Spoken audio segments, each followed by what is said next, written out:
Du 14 au 18 mai, Villepinte accueille l'Intégrathlon. Pendant 5 jours, les 5 villes adhérentes du CEAPFA rassemblent petits et grands, sportifs et non sportifs, valides et non valides, autour de différentes activités sportives.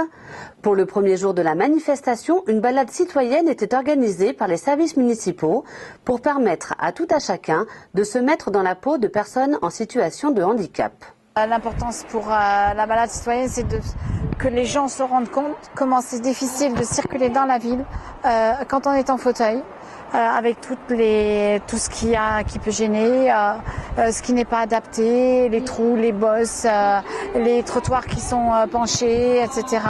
Et puis pour les personnes qui sont déficientes visuelles aussi, c'est pareil, si on n'a pas de canne ou autre, on a les mêmes difficultés qu'une personne qui est en fauteuil.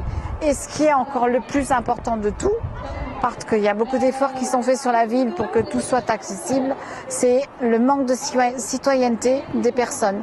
Les personnes qui se garent sur des trottoirs et qui ne pensent pas qu'une personne en fauteuil, une personne malvoyante ou non-voyante, une maman qui n'a pas de problème mais qui avec une poussette ou une personne âgée avec un caddie va être obligée d'aller sur la chaussée pour marcher, pour avancer. Descente de trottoirs, chaussées déformées ou incivilité des automobilistes, autant d'obstacles qui rappellent les difficultés que subissent les personnes en situation de handicap au quotidien.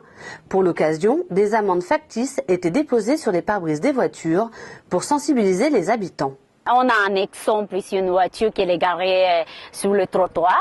Si une personne est bien avec sa chaise, elle est obligée de descendre, ils se mettent encore en danger à la route pour remonter encore dans le trottoir à cause de la voiture qui est mal garée.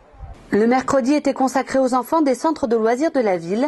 Grâce au service jeunesse, au service des sports et aux institutions spécialisées, les enfants ont pu découvrir le basket fauteuil, participer aux ateliers braille et langue des signes et se mettre à la place de déficients visuels.